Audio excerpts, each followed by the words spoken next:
نواقض الإسلام العشرة لشيخ الإسلام ومجدد دعوة التوحيد محمد بن عبد الوهاب بن سليمان التميمي رحمه الله. بسم الله الرحمن الرحيم. اعلم أن نواقض الإسلام 10 نواقض.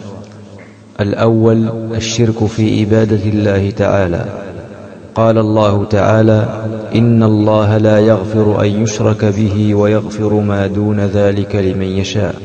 وقال: إنه من يشرك بالله فقد حرم الله عليه الجنة ومأواه النار وما للظالمين من أنصار. ومنه الذبح لغير الله كمن يذبح للجن أو للقبر. الثاني من جعل بينه وبين الله وسائط يدعوهم ويسألهم الشفاعة ويتوكل عليهم كفر إجماعا. الثالث من لم يكفر المشركين أو شك في كفرهم أو صحح مذهبهم كفر. الرابع من اعتقد أن غير هدي النبي صلى الله عليه وسلم أكمل من هديه، أو أن حكم غيره أحسن من حكمه، كالذي يفضل حكم الطواغيت على حكمه فهو كافر. الخامس من أبغض شيئا مما جاء به الرسول صلى الله عليه وسلم ولو عمل به كفر.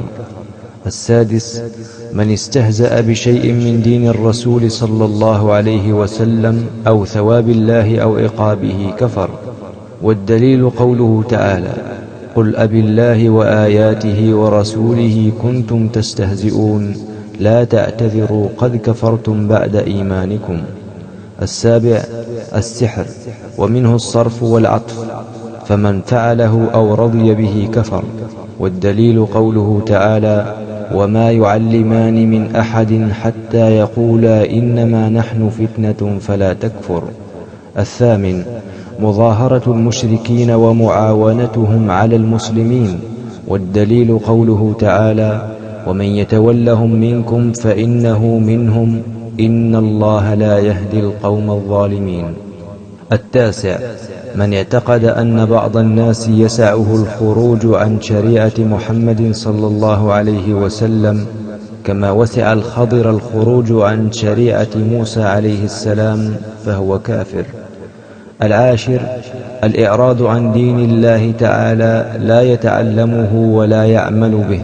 والدليل قوله تعالى: ومن أظلم ممن ذكر بآيات ربه ثم أعرض عنها إنا من المجرمين منتقمون.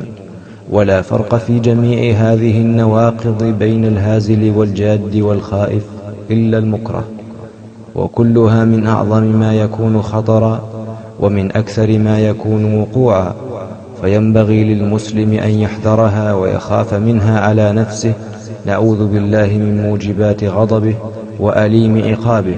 وصلى الله على خير خلقه محمد وآله وصحبه وسلم.